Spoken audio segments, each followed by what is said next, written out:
चलो तो अगला टॉपिक हम लोग को देखा जाए। अगला क्वेश्चन एक और है। सिंपल क्वेश्चन पूछता है कि परासरण एवं परासरण दाब क्या है, और फिर पूछता है कि परासरण दाब से विलेय पदार्थ के अनुभार की गणना करें। सिंपल सा क्वेश्चन कि what do you understand by osmotic pressure, determine the molecular weight of solid from osmotic pressure. यानी परासरण दाब क्या है, परासरण दाब से आपको क्या करने होंगे, तो सॉलिड का मॉलिक्यूलर वेट डिटरमाइन करना होगा। तो सिंपल तरीका समझना, देखो इधर मैं यहां से अरेंज कर रहा हूं। सबसे पहले क्वेश्चन पूछता है कि ऑस्मोटिक प्रेशर। एक पॉइंट और याद रखना, मैं बोला था कि ऑस्मोटिक प्रेशर से बढ़िया बढ़िया क्वेश्चन किए जाते हैं। बहुत सारा आपका बताया होगा ऑस्मोटिक प्रेशर आइसोटोनिक सॉल्यूशन के लिए, ठीक ना, और जनरल सॉल्यूशन के लिए ऑस्मोटिक प्रेशर होता क्या है, बहुत सारा चीज हम लोग पढ़े थे। लेकिन मैं यहां पर वही चीज आपको कराऊंगा जो आपको बोर्ड में क्वेश्चन पूछता है। जितना आपको लिखना है, कैसे लिखना है, वो सबसे पहले मैं आपको बताऊंगा।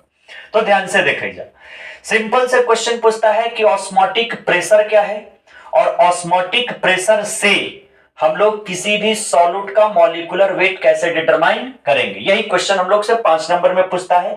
सीधा साधा तरीके से हम लोग इसको एक्सप्लेन कर लेंगे, और जैसे मैं लिखूंगा वैसे ही आपको अरेंज करना है। तो सबसे पहले ध्यान से समझना, अगर जब क्वेश्चन पूछता है कि ऑस्मोटिक प्रेशर यानी परासरण दाब क्या है, पहला क्वेश्चन पूछता है कि ऑस्मोटिक प्रेशर क्या है, जिसको हम लोग पाई से डिनोट कर सकते हैं या पी से डिनोट कर सकते हैं ऑस्मोटिक प्रेशर को।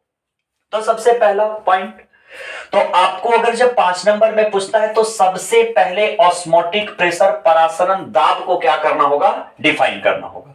तो परासरण दाब को डिफाइन कैसे करेंगे, तो लिखेंगे सिंपल से अपने लैंग्वेज में, कोई किताबी लैंग्वेज नहीं, कि वह बाहरी दाब जो परासरण की प्रक्रिया को रोक देता है, वही दाब को हम लोग कौन दाब कहेंगे, परासरण दाब बोलेंगे। यानी the external pressure which stop the process of osmosis is called osmotic pressure. Simple से लैंग्वेज में लिखना है। इन अगर लिख दिया पूरा उड़ा के, जितना पढ़ा ले हुआ उतना सब, उतना नहीं लिखना है। सिंपल तरीके से 5 नंबर में क्वेश्चन पूछता है, अपने लैंग्वेज में हम लोग इसको अरेंज कर लेंगे।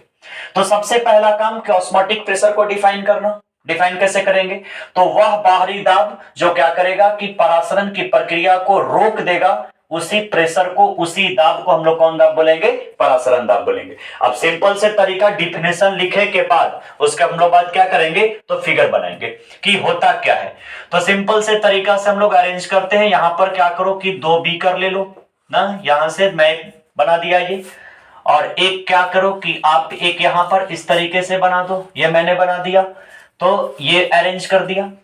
अब क्या करो कि यहां से आप लगा दो एक सेमी परमिएबल मेम्ब्रेन। सिंपल तरीके से आप यहां पर क्या कर दो कि एक सेमी परमिएबल मेम्ब्रेन को मैंने क्या कर दिया, लगा दिया।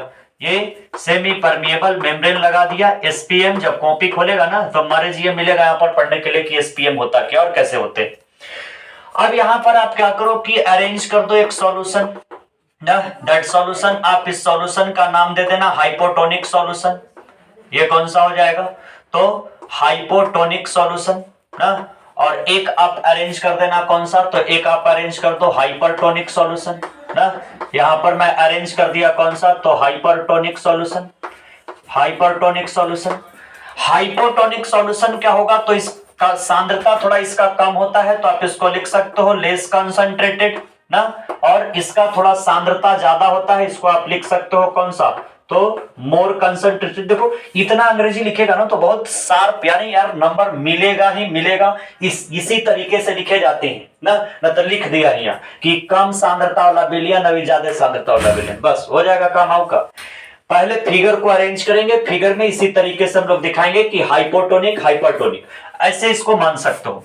मानकर चलो कि मैंने ले लिया 0.2 MnACl सॉल्यूशन, मैंने ले लिया ये 0.2 MnACl, और हाइपरटोनिक में आप इसको अरेंज कर दो 0.5 MnACl मानकर चलो। तो देखा तो ई 0.5 M है, और ये कितना 0.2 M, तो डेफिनेटली है कि एकर सांद्रता ज्यादा और एकर सांद्रता कम, यानी ये मोर कंसंट्रेटेड और ये लेस कंसंट्रेटेड।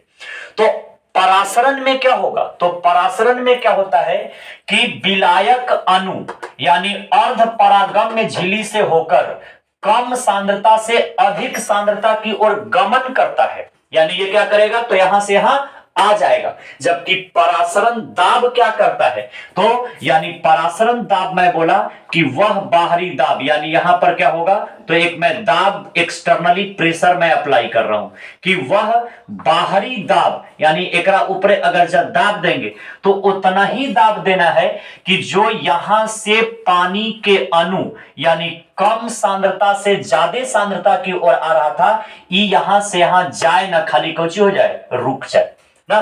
तो इतना ना दबा देना कि एने से एने चल जाएगा, जब एने से एने चल जाएगा तो हो जाएगा कौन सा, रिवर्स ऑस्मोसिस, जिसको हम लोग आरओ बोलते हैं, उल्टा परासरण। लेकिन हम लोग को यहां पर परासरण दाब पढ़ना है, तो हम लोग क्या करेंगे कि वह बाहरी दाब जो परासरण की प्रक्रिया को रोक देता है, वही दाब का नाम कौन दाब हो जाएगा, परासरण दाब। उसी दाब को हम लोग कौन दाब बोलेंगे, तो यही दाब क्या हो जाएगा, तो इसी को हम लोग बोलेंगे ऑस्मोटिक प्रेशर, जिसको पाई से हम लोग क्या करते हैं, डिनोट करते हैं। तो सिंपल से तरीका अरेंज करना है कि वह बाहरी दाब जो क्या करे कि परासरण की प्रक्रिया को रोक देता है, वही दाब को हम लोग कौन दाब बोलेंगे, परासरण दाब, यानी ऑस्मोटिक प्रेशर के नाम से हम लोग क्या करेंगे, जानेंगे। तो सिंपल से अब यहां से ध्यान से समझना, अब यहां से ये तो पता चल गया कि ऑस्मोटिक प्रेशर क्या है। अब इतना पहले फोटो बना लेने ना, अब फोटो बना लेंगे, उसके बाद हम लोग अब आगे चलेंगे अगला प्रक्रिया, तो इसका स्क्रीनशॉट लेगा। चलिए अब ध्यान से समझना, अब यहां पर हम क्या करेंगे कि अब सिंपल तरीका से हम लोग इसको आगे बढ़ाएंगे। अब यहां से क्वेश्चन आ जाएगा, पहले तो आपको इतना लिख देना है ना, और इतना लिखने के बाद अब आगे क्या करना है, तो अब आगे हम लोग को अरेंज करना है कि इससे किसी विलेय पदार्थ का अनुभार कैसे निकलेगा, मॉलिक्यूलर वेट कैसे हम लोग डिटरमाइन करेंगे। तो ध्यान से समझना, यहां पर एक फार्मूला होता है कि हम लोग परासरण दाब को यानी ऑस्मोटिक प्रेशर को पाई से डिनोट करते हैं ना, और एक फार्मूला होता है pi is equal to CRT। आप वहां पर जाकर पढ़िएगा तो पूरा कॉपी में डिटेल तरीके से बताया गया है, लेकिन मैं बार बार बोल रहा हूं कि मैं उतना ही बता रहा हूं जितना आपको बोर्ड में लिखना है।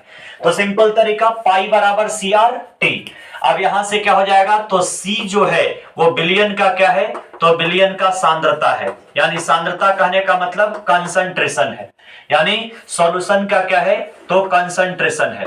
आपका R क्या होगा, तो आपका ये R गैस स्थिरांक दे रखा है, ये कौन सा है, तो गैस स्थिरांक, जिसको हम लोग गैस कांस्टेंट के नाम से जानते हैं, गैस कांस्टेंट। और आपका T क्या है, तो T आपका ताप है, यानी टेम्परेचर है। एक पॉइंट याद रखना, यहां से 2 नंबर में सब्जेक्टिव क्वेश्चन भी पूछ चुका है न्यूमेरिकल के रूप में, उसको भी हम लोग अरेंज करेंगे, बाकी अरेंज करवा भी चुका हूं। तो ऑस्मोटिक प्रेशर पाई बराबर CRT, where C is equal to concentration, R is equal to gas constant and T is equal to temperature. Gas constant का बहुत सारा वैल्यू मैं आपको बताया था, डिफरेंट यूनिट अरेंज करके आप देख लेना, 0.821 लीटर एटीएम पर मोल पर केल्विन ना, 8.314 था कहीं पर किलो कैलोरी में जब अरेंज करते थे तो 1.99 यानी 2 के रेस्पेक्ट में था, बहुत सारे चीज थे, आपको इतना नहीं लिखना है।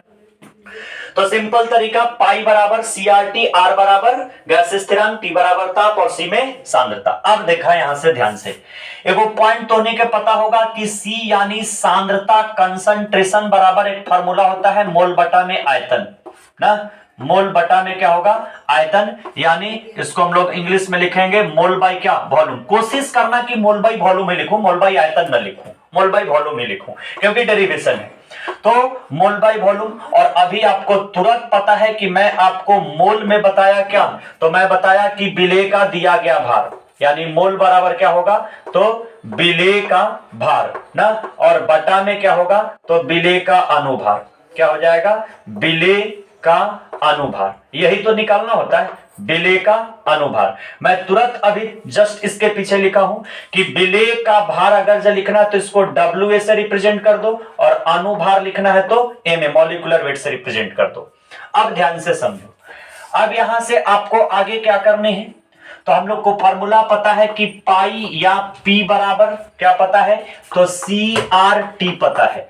अब यहां से मोल को तुम रिप्रेजेंट कर सकते हो छोटका n द्वारा, तो देखा, तो यहां से पाई बराबर CRT, तो यहां से पाई बराबर मोल के केकरा से n, और वॉल्यूम को किससे, v से।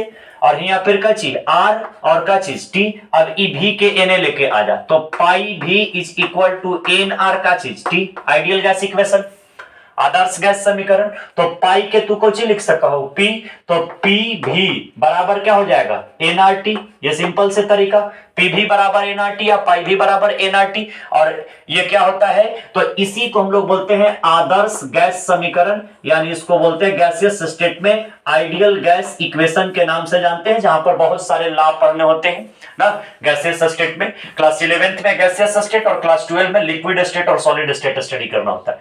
अब यहां से ध्यान से समझना, ये तो हो गया P भी इक्वल टू nRT। अब सिंपल तरीका से निकाल दे, देखा तो यहां से अब मैं क्या लिख सकता हूं, तो यहां से हम लोग को निकालना है आणविक द्रव्यमान, तो P भी बराबर nRT। तो देखो तो इसको आगे करो, तो P भी इज इक्वल टू n बराबर मोल, और मोल के जगह पे WA बटा में MA। तो यहां से लिख दा क्या चीज WA और अपन क्या चीज MA और इनटू क्या हो जाएगा RT ना। अब यहां से हम लोग को निकालना है MA आणविक द्रव्यमान, तो MA is equal to WA upon क्या चीज PV ना, और इनटू क्या हो जाएगा RT। यही यहां तक हम लोग को ऑब्टेन हो गए। और नीचे में गत्ते से लिख दिया कौची, तो विलेय पदार्थ का अनुभार, ये क्या हो गया, तो विलेय का क्या हो गया, ये तो अनुभार ये हो गया। यानी ये क्या निकल गए, तो मॉलिक्यूलर वेट ऑफ किसका निकल गया, सॉल्यूट निकल गया, मॉलिक्यूलर वेट ऑफ सॉल्यूट। तो आपको क्या करना है 5 नंबर में, यही इतना करना है। पहले परासरण दाब को डिफाइन करेंगे, डिफाइन करने के बाद उसको फोटो बनाएंगे बहुत बढ़िया सा, और फोटो बनाने के बाद सिंपल तरीका से लिखेंगे पाई बराबर CRT, C बराबर क्या लिखेंगे सांद्रता, R बराबर गैस कांस्टेंट, T बराबर टेम्परेचर। इतना दिखा देने के बाद लिखेंगे C बराबर फार्मूला मोल बटा में आयतन, मोल बाई वॉल्यूम, मोल बराबर WA बटा में एयर। बाकी तो यहां से सही आर दिया ना। तो सिंपल तरीके से ये आपका क्या हो गया 5 नंबर का क्वेश्चन बन गए ना। अब अगला क्वेश्चन फिर देखेंगे हम लोग।